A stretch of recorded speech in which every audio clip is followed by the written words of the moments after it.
In this world, there's hunger, poverty, war, all kinds of sorrow and suffering. You may think that there are too many problems, so many problems, in fact, that you just don't get involved.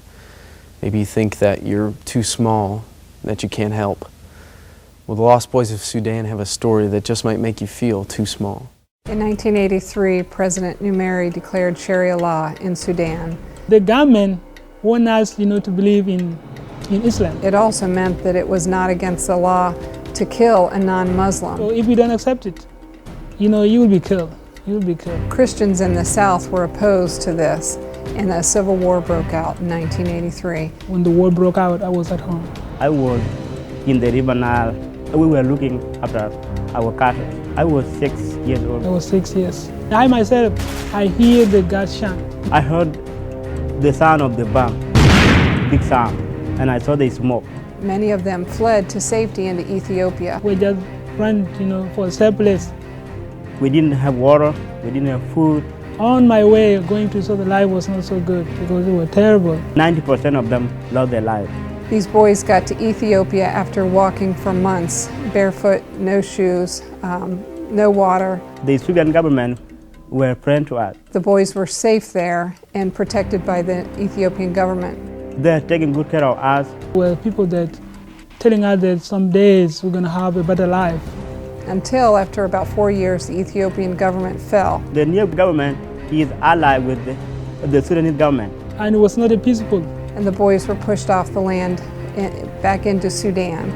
They came with machine gun and they want to kill us, and we had to cross the river. That river is called a Gilo River. It's approximately 20,000 boys that were trying to get across the Gilo in a hurry. Raining, Can't cross it. the river is very wide. The boys crossed the river at flood stage. Another group came and they all drone Crocodiles and gunpoint. one boat that carried about 6 boys.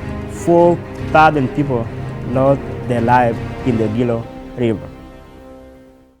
Over 40,000 fled from Sudan, and only 4,000 were able to come to America. It's a tragic story. It doesn't seem like there's anything you could do.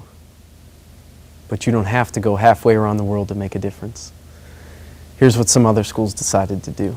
We did a walk a couple weeks ago, and our whole campaign was listen, learn, and come walk with us.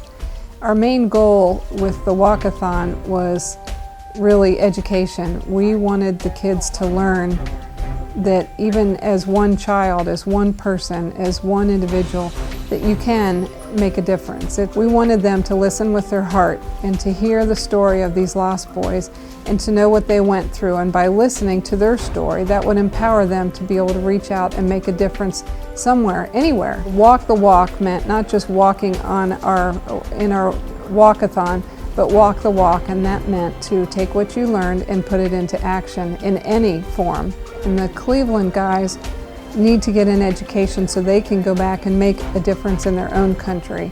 And so we were raising money so that they can get through college and they can help their own people. Each of them have their own dream of how they want to help Sudan and what that looks like. I go to University of Aachen and I'm going for the accounting.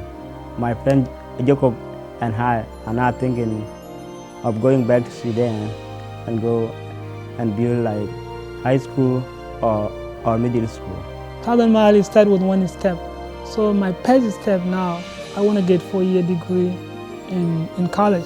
So I'm now at CSU, Cleveland State University, try to get my bachelor in medical technology, and I would like to do research. That's the first thing that I could be able, to deal with the disease, like find the vaccine for malaria.